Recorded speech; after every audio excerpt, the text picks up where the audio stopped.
Hi, and welcome to today's episode of Distinct Authors Talking Publishing. I'm your host, Trisha Bates, romance author. Welcome, everyone. If you haven't already, please hit the follow button or the like button so you never miss any upcoming content. Today, we're going to be talking about organization, preparedness, and how it benefits an author. As an author, it is incredibly easy to get overwhelmed and frustrated when it comes to the craft of writing. To make it a little less stressful and perhaps more productive, here are a few tips and suggestions to help you get on track with your organization.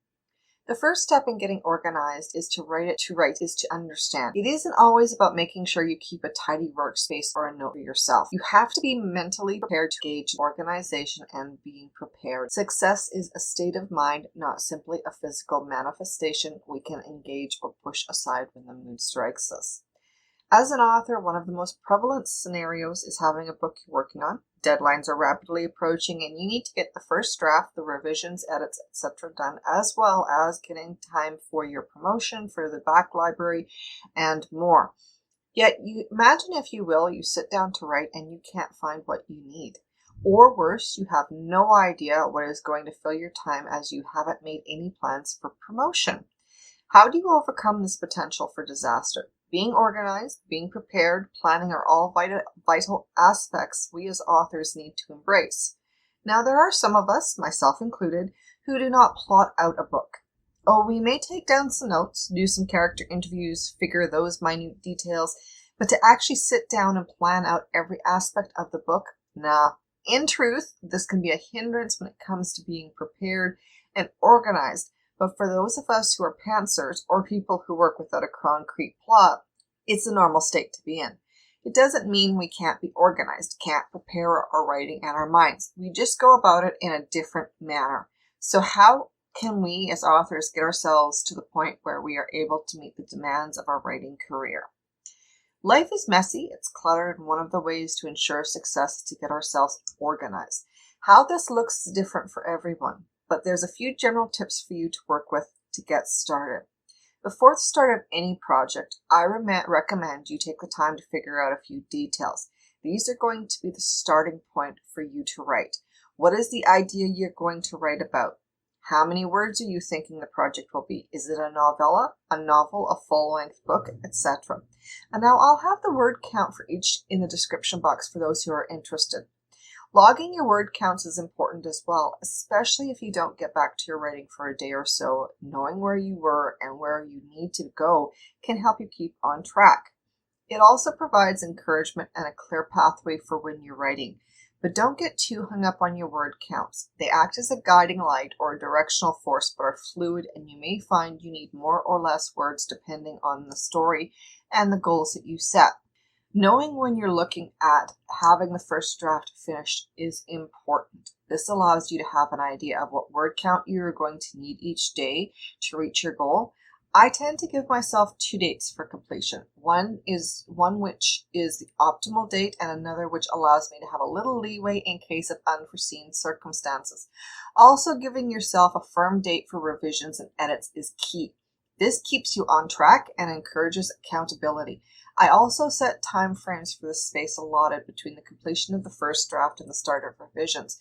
So, for example, if I want to have a book written, revised, and ready for submission or publication within 6 months, then I need to understand how long I have for each portion of the process. Something to keep in mind as well, once you have completed your first draft, you may want to look at starting to build your buzz around the book. Talk about it on social media to friends, include details in your newsletter. You can also approach bookstores and so on and so forth. You also want to ensure you're making time to spread the word and keeping your previously published works before readers. Your back library needs promotion and attention as well, and can be used to generate sales and interest for new books. When you are writing, there are a few things you can do to ensure you are organized and thus keeping yourself on track and ensuring success. Putting a note-taking journal or system for recording notes in place is vital. There may be a detail you need but haven't researched, so making a note for yourself to go back to ensures you keep writing without forgetting what you need to look up. It also helps you to keep track of what topics you're looking at and where you can find them. How much time are you spending writing? What about promotion and marketing? Have you kept a journal for these details? No. This is one aspect where having a spreadsheet set aside to record this information has unlimited benefits. Knowing what your writing and promotion time looks like allows you to understand how much constructive time is being spent as well as how much time is being wasted. I would strongly recommend you track the amount of time you spend on social media and other things when your writing should be at the forefront of your mind. If you were spending 5 hours a day writing and promoting and only getting in 500 words, then you need to see which areas need strengthening. A spreadsheet with the writing time spent promoting and researching gives you the full picture. It is a habit we need to develop, especially if one is considering their writing to be their full-time job and thus their sole source of income. Or even if you're writing while working a day job, it's important to know where you're being constructive and where your time is being wasted. And developing the habit of writing in a scheduled environment means you are going to be more productive. Organizing your writing space is one we often overlook. Not all of us have a set writing location. Sometimes we write in front of the television or at the table whilst we are making dinner, doing laundry, etc. This disorganization impedes the creative flow and ultimately detracts from what we can do. However, if the only time you have to write is while you are cooking dinner, then planning around the preparations for your meal and cooking time is extremely important. When I started writing with the mindset of getting published, I was one of those who wrote around a day job, household chores, family life, etc., and my writing space was wherever I could sit. I found I wasn't getting as much done as I'd have liked and had to make some tough choices about how I could get organized. Was I immediately successful? No, not in the least. But I did learn something. Organizing the writing space was as much about mentally preparing and organizing for the writing as the area I was in. Removing distractions whenever possible, focusing on what you need to get done and treating it seriously encourage success. These are the biggest suggestions that I can offer. When you do this, you find your mind shifts and you are able to write more consistently and prolifically. Allocate your tasks. This may seem simple, but it is one we rarely follow. Each task you do is important, and as an author, it is important to ensure you do each one.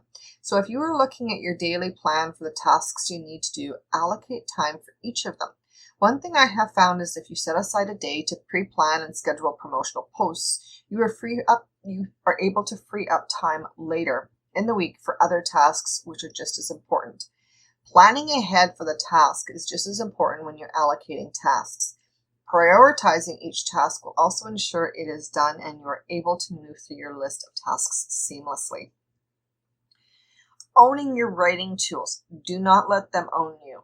Don't spend time worrying about having the latest and greatest tool out there. If you're writing on a notebook with a ballpoint pen, you're getting more out of it than spending hours and days searching for the best software, computer, printer, etc. Remember, Dickens didn't have the fancy hardware we do, nor did Shakespeare or Tolstoy. They had a paper and pen. Focus on the story you're sharing rather than the location you're sitting, the hardware or software you're using. You'll find this is more productive in the long run.